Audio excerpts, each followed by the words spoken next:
Todo hombre es bueno cuando sale de las manos de Dios, pero todo degenera en las manos del hombre. Jean-Jacques Rousseau. Emilio, la educación que pensó Rousseau bajo la lupa de hoy. Soy Esmeralda Escabuso, docente con formación antroposófica, psicopedagoga e instructora de Hatha Yoga. Bienvenidos a Es de Maestros, un espacio para compartir recursos, experiencias y autores del ámbito educativo.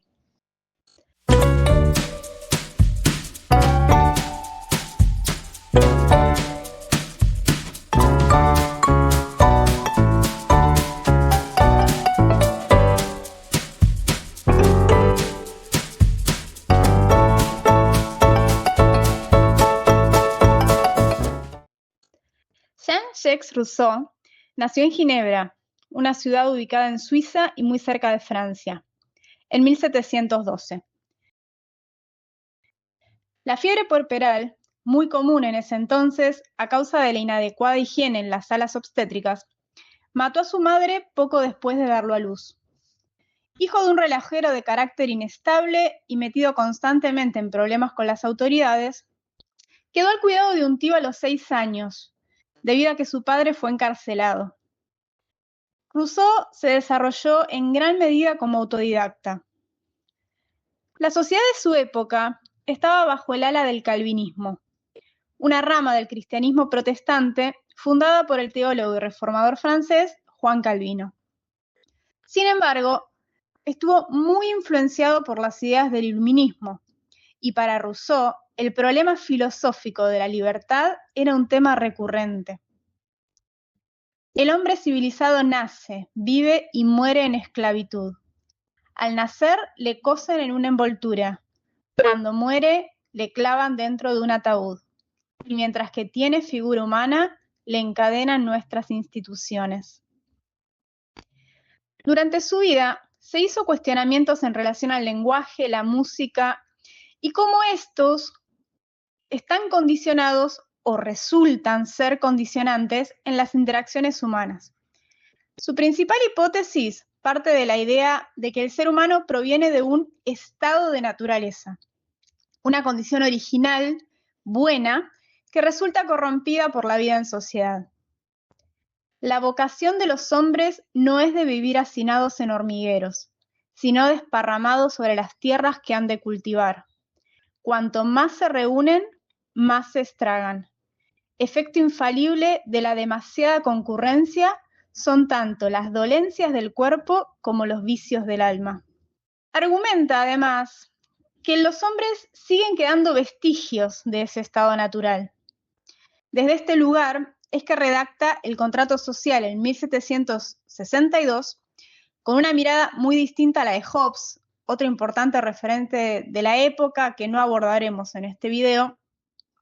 Y es ese mismo año también que ve la luz su obra Emilio o de la educación, la cual nos convoca. La educación cumple un papel fundamental en la democracia pensada por Rousseau. Por eso, y a pesar de haber tenido 5 hijos de los cuales nunca se hizo cargo, inventa a Emilio, un niño que aprende de una forma diferente a las costumbres de su época. Muchos de los postulados de este libro, con este niño imaginario, son significativos incluso hoy en día, razón por la cual merecen nuestra atención. Es importante tener en cuenta el contexto y la cultura de la época. Algunos planteamientos pueden resultarnos evidentes o innecesarios hoy en día, pero no lo eran en ese momento. Rousseau publica su obra en una sociedad que ve al niño como un adulto en miniatura, donde la infancia es un estado de flaqueza e inutilidad. Esa concepción empieza a mutar recién a partir de la Revolución Francesa. A continuación, las principales ideas contenidas en Emilio o de la educación. El rol de la familia. Cuando un padre engendra y mantiene a sus hijos, no hace más que la tercera parte de su misión. Debe a su especie hombres, debe a la sociedad hombres sociables y debe ciudadanos al Estado. Quien no puede desempeñar las funciones de padre no tiene derecho a hacerlo.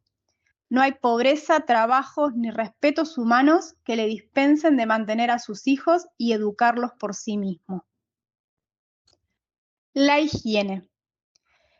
Establecido ya el uso del baño, no debe interrumpirse e importa conservarle toda la vida.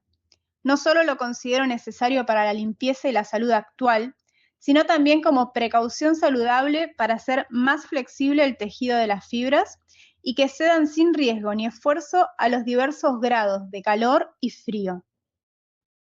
Recordemos que en ese momento era difícil el acceso al agua en una vivienda, entonces la actividad de poder higienizarse no era sencilla y no era habitual y tampoco era muy valorada.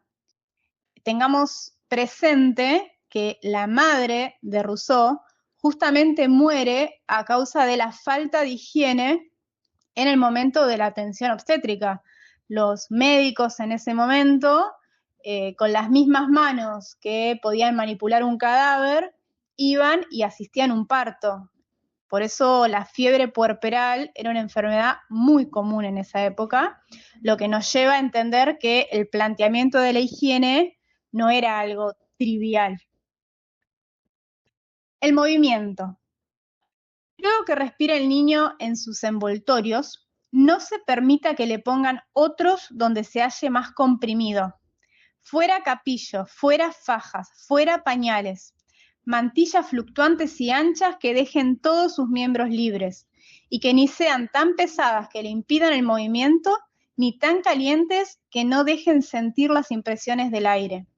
Pónganselo en una cuna espaciosa, bien rellena de lana, donde se pueda mover sin peligro y a su gusto. Cuando ya empiece a tomar fuerza, déjesele que se arrastre por el cuarto, desarrollando y extendiendo así sus miembrecillos.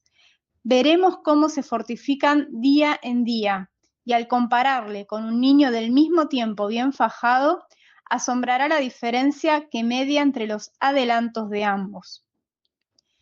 Acá es muy importante recordar que en la época de Rousseau se acostumbraba a fajar a los niños. Tengamos en mente, por ejemplo, el personaje de caricaturas Oaki, muestra perfectamente, ¿no?, cómo era esto de fajarlo, y estaba la concepción de que cuanto menos se moviera, mejor. Estimulación temprana. Repito que la educación del hombre empieza desde que nace, antes de hablar y antes de oír. Ya se instruye. Precede la experiencia a las lecciones, y cuando conoce a su nodriza, ya tiene mucho adquirido. En el principio de la vida, cuando son inactivas la imaginación y la memoria, solo está atento el niño a lo que hace impresión en sus sentidos. Quiere el niño tocarlo todo, manejarlo todo. No nos opongamos a esta inquietud, que a ella ha de ver el más indispensable aprendizaje. Por ella aprende a sentir el calor, el frío, la dureza, la blandura, el peso, la ligereza de los cuerpos, a juzgar de su tamaño, su figura y todas sus cualidades sensibles, mirando, palpando, escuchando, especialmente comparando la vista con el tacto, evaluando con los ojos la sensación que en sus dedos se excita. El trato de los caprichos. Los primeros llantos de los niños son ruegos. Si no se les hace caso, pronto se convierten en órdenes. Empiezan haciéndose asistir y acaban haciendo que los sirvan. Conviene acostumbrarle desde muy temprano a no mandar ni a los hombres, porque no es su amo, ni a las cosas, porque no le oyen. Por eso, cuando desea algo que ve y quieren dárselo, es mejor llevar el niño al objeto que traer el objeto al niño. De esta práctica saca una consecuencia propia de su edad y no hay otro modo de sugerírsela. El espíritu de estas reglas es conceder a los niños más verdadera libertad y menos imperio, permitirles que hagan más por sí mismos y exijan menos de los demás.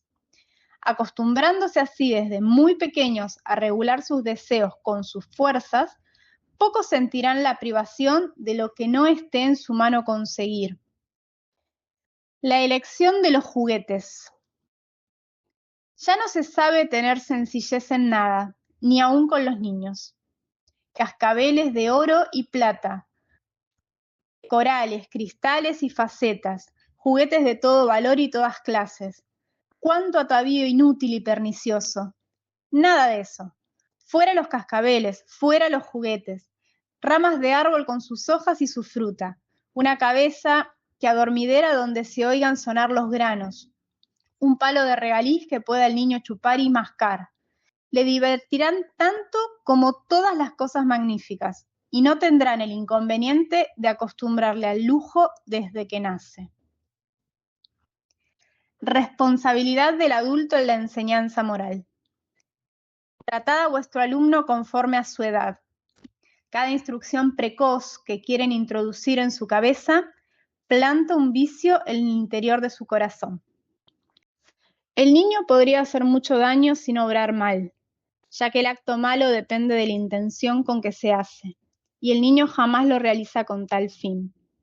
Acordaos de que antes de atreverse a comenzar la empresa de formar un hombre, es menester haberse uno mismo hecho hombre, y hallar en sí propio el ejemplo que se debe proponer. Vuestro tiempo, vuestra solicitud, vuestro afecto, vos mismo. Eso es lo que habéis de dar, porque aunque hagáis más, se echa de ver que vuestro dinero no sois vos. No achaquéis a los demás vuestros propios yerros. Menos corrompe a los niños el mal que ven que el que vosotros les enseñáis. La disciplina. Vuestro niño estropea todo lo que toca. No os enfadéis. Desviar de él cuanto pueda echar a perder. ¿Rompe los muebles de su servicio? Pues no os deis prisa en darle otros. Dejadle que sienta todo el daño de la privación.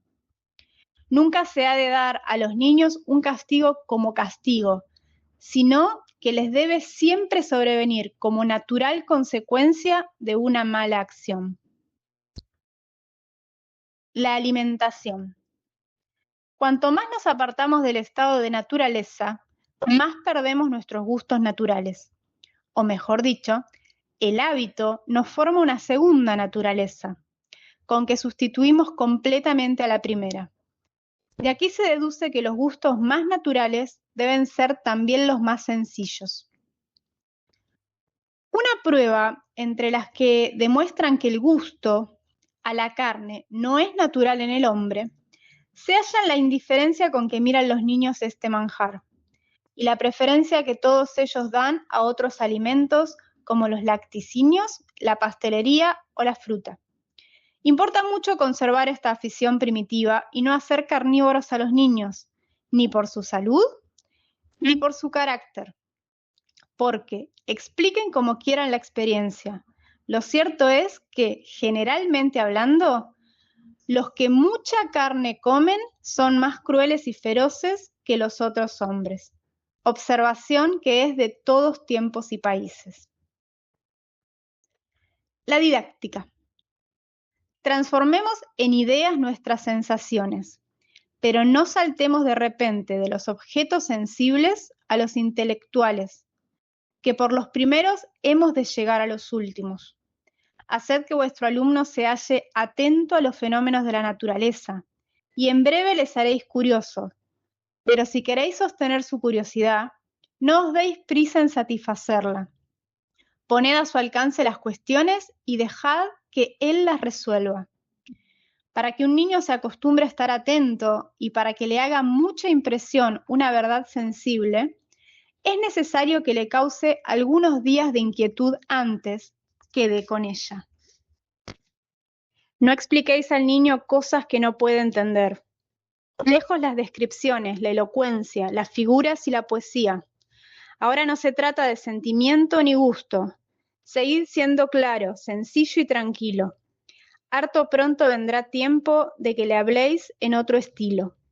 Por regla general, nunca sustituyáis a la cosa con el signo, a menos que no podáis hacerla ver, porque el signo absorbe la atención del niño y le hace olvidar la cosa representada.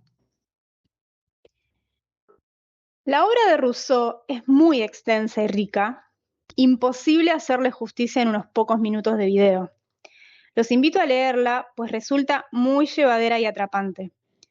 He dejado a un lado aquí ideas del autor que considero obsoletas ya para nuestra mirada de la educación, como que los pobres no necesitan ser educados porque reciben ya una educación natural, que la libertad en que debe dejarse al niño es tal como para prescindir de asistencia médica, o que es una pérdida de tiempo educar a un niño discapacitado o enfermo.